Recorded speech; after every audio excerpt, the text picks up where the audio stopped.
Pernah kepikiran nggak sih gimana caranya keputusan-keputusan penting di pemerintahan itu dibuat? Nah, kali ini kita bakal bedah sebuah kisah nyata dari Kabupaten Sambas.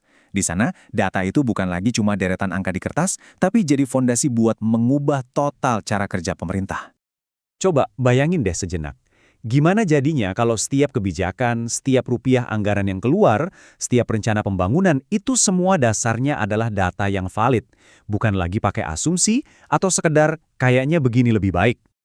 Nah, skenario ideal yang barusan kita bayangin itu ternyata bukan lagi sekedar angan-angan loh. Di Kabupaten Sambas, Kalimantan Barat, hal itu lagi benar-benar diwujudkan. Mereka lagi memimpin sebuah revolusi digital yang menurut saya wajib banget kita lirik. Oke, sebelum kita menyelam lebih dalam ke ceritanya Sambas, kita samain frekuensi dulu ya soal konsep intinya. Namanya data terbuka atau open data. Ini kuncinya. Jadi, apa sih sebenarnya data terbuka itu? Gampangnya gini, bayangin data pemerintah itu bukan lagi dokumen rahasia yang disimpan di laci terkunci, tapi dibuka lebar-lebar untuk publik. Siapa aja, Anda, saya, mahasiswa, pebisnis, bisa akses, bisa pakai, bahkan bisa sebarin lagi. Syaratnya? Cuma satu, sebutin aja sumbernya dari mana. Nah, inilah fondasi utama buat pemerintahan yang transparan. Sekarang, kita masuk ke dagingnya. Kita bakal lihat gimana konsep yang kedengarannya keren ini diterapin di dunia nyata lewat sebuah platform bernama Open Data Sambas yang belum lama ini merayakan ulang tahun pertamanya.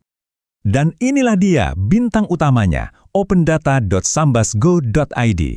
Ini bukan sekedar alamat website biasa ya, anggap aja ini sebuah gerbang menuju pemerintahan yang lebih terbuka, lebih bisa dipertanggungjawabkan, dan semua keputusannya berbasis bukti. Momen perayaannya ini spesial banget.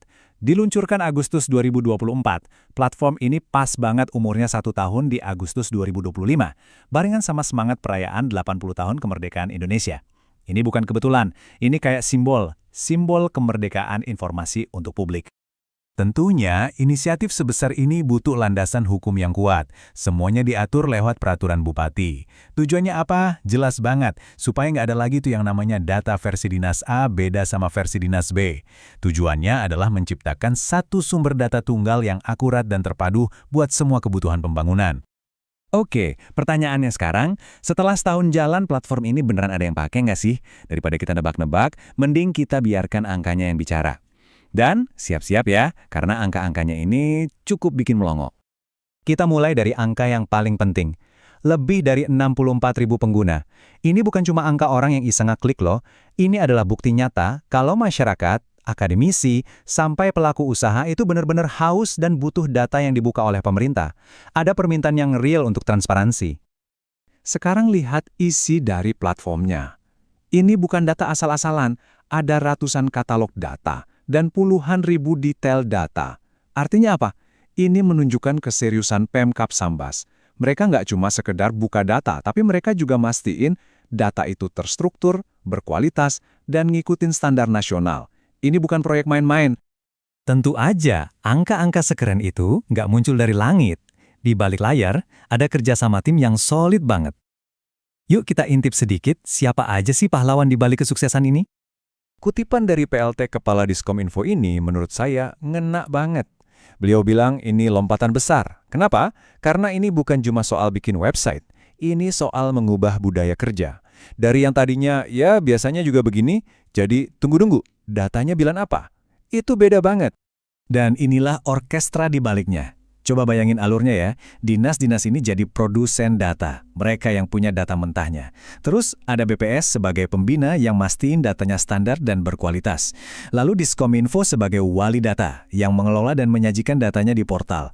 Terakhir Bapelida sebagai koordinator yang memfasilitasi agar data ini beneran dipakai untuk perencanaan. Kelihatan kan? Ini sebuah ekosistem, bukan kerja sendiri-sendiri. Pencapaian setahun ini jelas luar biasa. Tapi ini baru awal. Pertanyaan besarnya adalah, so what? Terus apa? Apa dampak jangka panjangnya buat masyarakat Sambas? Dan mungkin buat kita semua? Nah, data sebanyak ini gunanya buat apa aja? Wah, kemungkinannya nggak terbatas. Mahasiswa bisa pakai buat skripsi yang lebih mendalam.